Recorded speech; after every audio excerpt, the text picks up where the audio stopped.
নমস্কার, প্রিয় বন্ধু রান্নাঘরে আপনাদের সবাইকে স্বাগত। বন্ধুরা, এই রেসিপিটা একবার বাড়িতে বানান, পরিবারের বড়দের অনেক মধুর স্মৃতি মনে পড়বে। এটা দেখতে যেমন লোভনীয়, খেতেও অনেক মজার হয়। আর আওয়াজটা শুনে নিশ্চয়ই বুঝতে পারছেন কতটা খাস্তা মুচমুচে হয়েছে।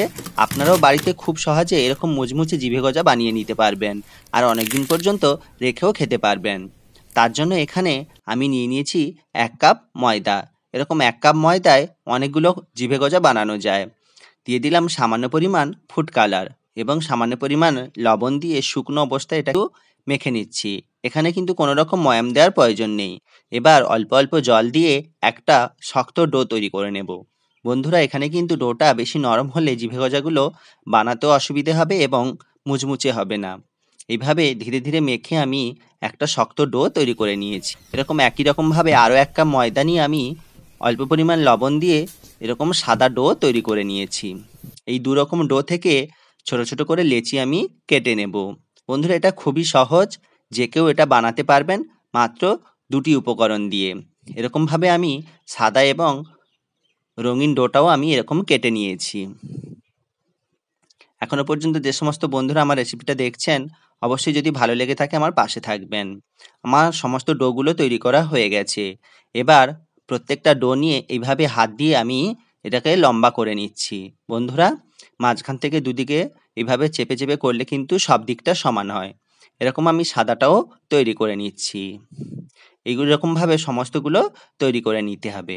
নেওয়ার পর অল্প পরিমাণ জল আমি দুটোর ওপরেই এইভাবে একটু ঘষে দিচ্ছি, যাতে দুটো জুড়লে সহজে খুলে না আসে। দিয়ে একটার ওপর দিয়ে আরেকটা এইভাবে চেপে আমি আবারও এটাকে দুটোকে একসঙ্গে এভাবে চেপে চেপে একটা রোল তৈরি করে নিয়েছি। দেখুন কত সুন্দর দেখতে লাগছে। এবার ছুরি দিয়ে একদম ছোট ছোট করে এগুলোকে কেটে নেব।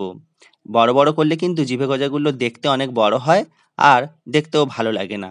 এভাবে ছোট ছোট করে করলে কিন্তু দেখতে অনেক সুন্দর লাগে। দেখুন এইভাবে সমস্ত ডোগুলো থেকে আমি তৈরি করে নিয়েছি। এবার একটা একটাকে এইভাবে ছোট ছোট করে আমি একদম পাতলা করে বেলে নেব।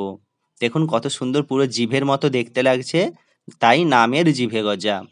এভাবে আমি সমস্তগুলো তৈরি করে নিচ্ছি। এগুলোকে কিন্তু একদমই পাতলা করে বেলতে হবে। খুব বেশি মোটা থাকলে কিন্তু ভাজতে অনেক সময় লাগবে, আর ভেতর থেকে কুরকুরে হবে না। দেখুন আমি সমস্তগুলো বেলে নিয়েছি, কত সুন্দর হয়েছে। এবারে একটা ছুরি বা কাঁটা চামচ দিয়ে একটু ফুটো ফুটো করে দিতে হবে, যাতে এগুলো তেলে ভাজার সময় ফুলে না ওঠে। ফুলে উঠলে কিন্তু জিভে গজাগুলো দেখতে ভালো লাগে না। এবার তেলটা আমি হাই হিটে গরম করে নিয়েছি। নিয়ে একসঙ্গে 4টে-5টা করে নিয়ে এইভাবে একটার উপর আরেকটা দিয়ে আমি তেলের মধ্যে দিয়ে দিলাম। কিন্তু লুচির মতো আলাদা আলাদা করে দিলে ফুলে যাওয়ার চান্সটা বেশি থাকে। এভাবে একসঙ্গে দিলে কিছুক্ষণ ভাজার পর এভাবে উল্টে দিলে একা একাই সম্পূর্ণটা ছেড়ে যাবে, আর এটা সহজে ফুলবে না।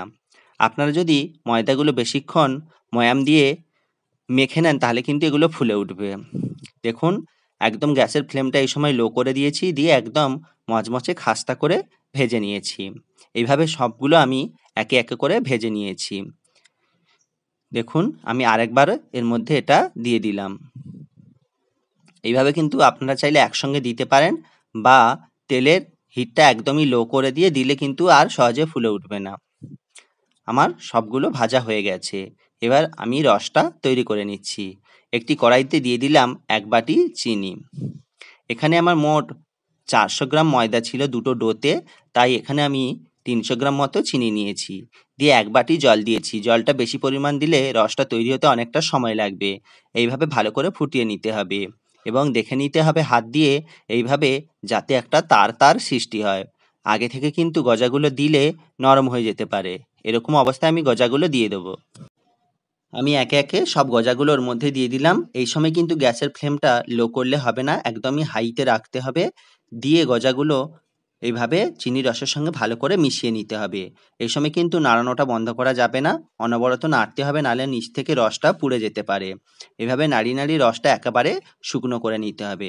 যখনই দেখবেন গায়ে এরকম চিনির দানার মতো হয়ে গেছে, তখনই বুঝবেন এটা একদম প্রস্তুত।